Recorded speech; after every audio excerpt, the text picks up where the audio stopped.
আমরা একটা standard operation procedure আমরা দেখেছি যে গোটা ওয়ার্ল্ডে এরকম যখন খুবই কন্টাজিয়াস ডিজিজগুলো এরকমভাবে আউটব্রেক হয় তখন তারা কেমন করে করে। আমরা যে জিনিসটা গভর্নমেন্টকে বলতে চাই আমাদের এর মাধ্যমে এনডিএফের মাধ্যমে সেটা হলো যে সেই প্রসিডিওর গভর্নমেন্ট এখন নিতে পারে নাই।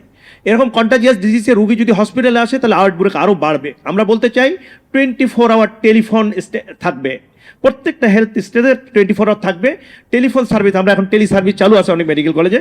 টেলিফোনে বাচ্চা বলবে কয়েকটা কথা, যেমন তালহা যেগুলো বলেছে, বাচ্চা জ্বর হচ্ছে কিনা, জ্বর ইজ ম্যান্ডেটরি। আমার কাছে ফোন করে বলছে স্যার র্যাশ, আমি বললাম না, first condition patient have to be fever, জ্বর মাস্ট থাকতে হবে। 3 এবং 4র্থ দিনে জ্বরটা মানে র্যাশটা হবে এবং র্যাশটা শুরু হবে মুখ থেকে শুরু করে অনওয়ার্ড যাবে। তাহলে এই দুটো জিনিস যদি না থাকে তাহলে আপনি মিজেলস না করে দিবেন। আপনি ফোনে যখন শুনলো ডাক্তার জিএস আছে অ্যান্ড বাচ্চা বুঝতে পারলো জিএস মিজেলস, যেই লক্ষণগুলো একটু আগে ডক্টর তালহা বলেছেন, তো এটা থাকলেই তখন তাকে ক্যাটাগরাইজ করবে যে সে মাইল্ড, মডারেট না সিভিয়ার। যদি দেখে যে বাচ্চা খাওয়া দাওয়া করছে, কোনো সমস্যা নাই, অন্য ওয়েলবিং ভালো, সেরকম কাশি নাই, তাহলে বলবে stay in the home.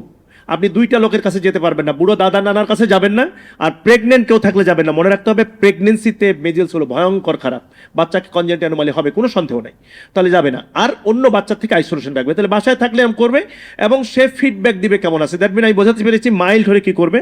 Moderate যদি হয়, কাদের মডারেট বলবো, বলে যে অন্য সব ভালো আছে কিন্তু বাচ্চার জ্বর যাচ্ছে না, 5 দিন হয়ে গেল, অনেক বেশি জ্বর আছে, বাচ্চাটা একটু খেতে কম পারতেছে, একে আমরা বলবো আপনি হসপিটালে আসেন। তাহলে সবারকে আসার লোড, সবার আসার যে লোডটা, যে সবাই চলে আসতেছে, সেই লোডটা কমে গেল, তাহলে আসবে এবং তারা এখানে এসে অ্যাসেস করবে।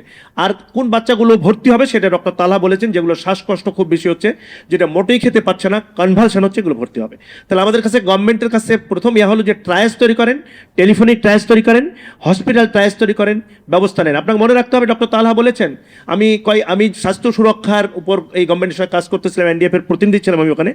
আমাদের দেশে আইসিউর সংখ্যা আপনারা জানেন কিনা আমি জানি না, আইসিইউ বলতেছেন আমাদের প্রতি 1 লক্ষে 1.4 আইসিইউ আছে, মানে প্রতি 1 লক্ষে আপনি 1.5টা আইসিইউ নেই, মানে 2 লক্ষে 3টে আইসিইউ নেই।